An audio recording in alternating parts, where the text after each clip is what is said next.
எங்க பார்த்தாலும் Indian two திரைப்படத்த பத்தி தான் ஒரே பேச்சு.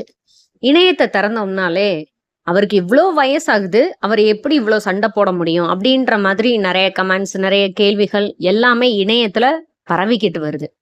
அதுக்கு கமல்ஹாசன் சாரும், சங்கர் சாரும் படம் ப்ரோமோல சொல்லியிருந்தாங்க. லூசியன் அப்படின்னு சைனாவை சேர்ந்த ஒரு தாத்தாவ அறிமுகப்படுத்தியிருந்தாங்க.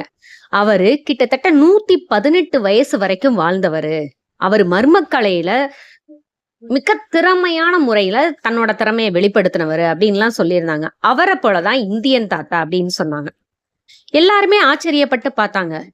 கமல்ஹாசன் சாரும் சங்கர் சாரும் ஒருத்தர் அறிமுகப்படுத்துறாங்க அப்படின்னா அவங்க வந்து சாதாரணமா ஆளாலாம் இருந்துட முடியாது. யார் அவரு அப்படின்னு சொல்லி நீங்க பாத்தீங்கன்னா, லூசியன் 1893ல சீனாவுல ஹீபை மாகாணத்துல பிறக்கிறாரு. சின்ன வயசுலயே அவருக்கு வந்து சண்டை போடுறதுல, சண்டை கலையை கத்துக்கிறதுல ஆர்வம் அதிகமா இருந்தது. நிறைய குருக்கள்கிட்ட போய் பயிற்சி பெறாரு.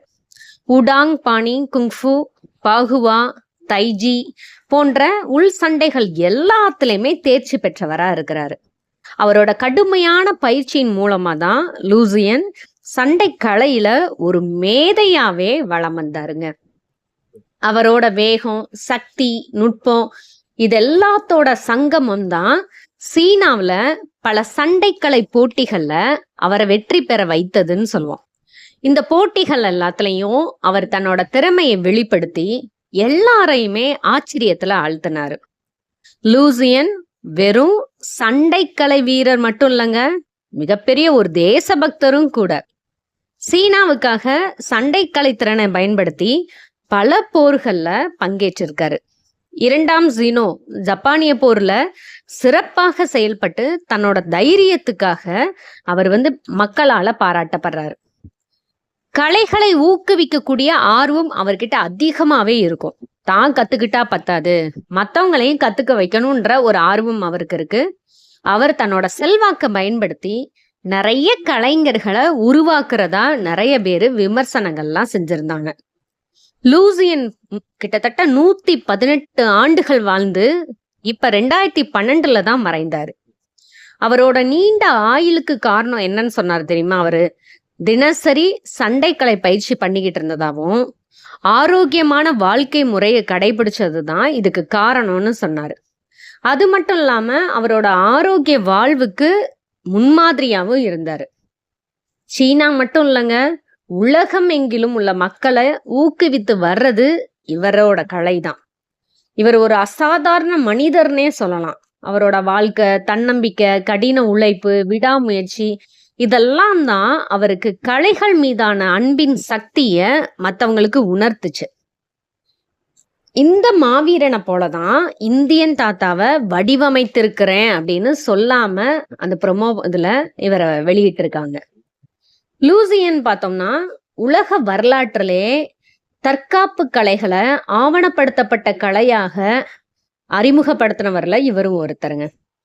இவர் சீனாவுல எல்லா மக்களும் இவரை திறமையான கலைஞர்னு பாராட்டுவாங்க, அது தெரியும் எல்லாருக்கும். ஆனா அவர் மருத்துவத்துறையும் கற்றவர் அப்படின்னு சொல்லுவாங்க. அவரோட மருத்துவ அறிவுனால வாழ்க்கை முறை, வாழ்க்கையோட ஆயுள எப்படி அதிகரிக்கிறது, என்ன மாதிரியான பயிற்சிகளை மேற்கொள்றதுன்றதும் நிறைய கத்துக்கிட்டாரு அப்படின்னு சொல்லுவோம். இப்ப சீனாவுல இல்ல, இப்ப நம்ம தமிழ்நாடு முழுவதும் மக்கள் எல்லாரும் இந்தியன் தாத்தாவையும் பரபரப்பா பேசிக்கிட்டு இருக்கோம்.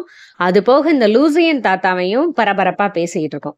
ஆனா ப்ரோமோல காமிச்ச லூசியன் தாத்தா படத்துல ஒரு முறையாவது வருவாங்களான்னு சொல்லி நிறைய எதிர்பார்ப்போட எல்லாரும் போய் பார்த்திருப்பீங்க. ஆனா படத்துல அவர் வந்திருக்கவே மாட்டாரு.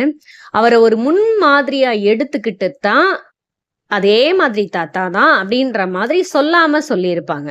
லூசியன் 1920கள்ல ஒரு கொள்ளையர் கும்பலை வீழ்த்தினதாகவும் 1931ல தொழிற்சாலை உரிமையாளரை தோற்கடித்ததாகவும் 1944ல நாஞ்சிங் படுகொலையிலிருந்து தப்பிச்சு தன்னை ஒரு ஹீரோவாக நிரூபிக்கிறதுக்கு தன்னோட கலை திறமையை காட்டியதாகவும் நிறைய விமர்சனங்கள் இணையதளத்துல பேசப்படுது.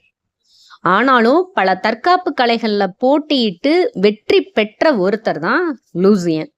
இவர்னால இவருடைய திறமை சைனாவுக்கே மிகப்பெரிய பேரையும் புகழையும் ஏற்படுத்தியது அப்படின்னு சொன்னா மிகையாகாது.